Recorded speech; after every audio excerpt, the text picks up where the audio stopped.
నడిచే దేవుడిని పేర్గాంచినటువంటి చంద్రశేఖరేంద్ర సరస్వతి స్వామివారు ఒకానొకప్పుడు ఎక్కడో పల్లెటూరులో ఉంటే ఆయన్ని నమ్ముకున్న కుటుంబంలో ఉన్నటువంటి ఒక వ్యక్తి పరిగెత్తుకుంటూ వెళ్ళి, అయ్యా మా నాన్నగారికి షష్ఠి పూర్తి తలపెట్టాం, మా అమ్మగారు కోమాలో ఉన్నారు, బ్రతకరు అని డాక్టర్లు చెప్పేశారు, అయినా మీ మీద నమ్మకంతో వచ్చాను, నన్ను అనుగ్రహించాలన్నాడు.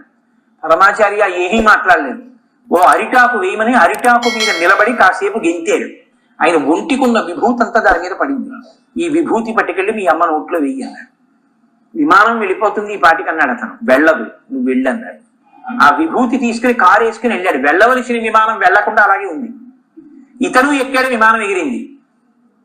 డాక్టర్లు అన్నారు ఆవిడ కేవలం వెంటిలేటర్ మీద ఉంది, ఆవిడ ప్రాక్టికల్లీ షీఈస్ డెడ్, చనిపోయింది ఆవిడ. ఆవిడ నోట్లో విభూతి వేస్తే లేవడం ఏమిటన్నాడు.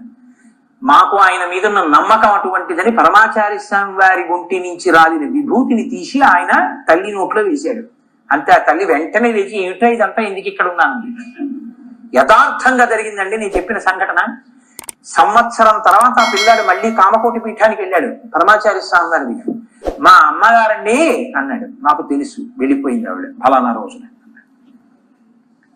ఎలా, ఎవరు చెప్పారన్నాడు. నేను కామాక్షిని అడిగింది, ఇంకొక ఏడాదిగా ఆవిడకి ఆయుర్దాయం, షష్ఠి పూర్తి సంవత్సరం పూర్తయ్యే వరకుగా వెళ్ళిపోతుంది. పరమేశ్వరుణ్ణి ప్రార్థించి శిష్యులకి ఆయుర్దాయాలు ఇచ్చినటువంటి గురువులు ఉన్నారు. ఈ దేశ వైభవం అంతా గురు వైభవమే. ఆ గురువుల పాదములే ఈ జాతికి శ్రీరామ రక్ష.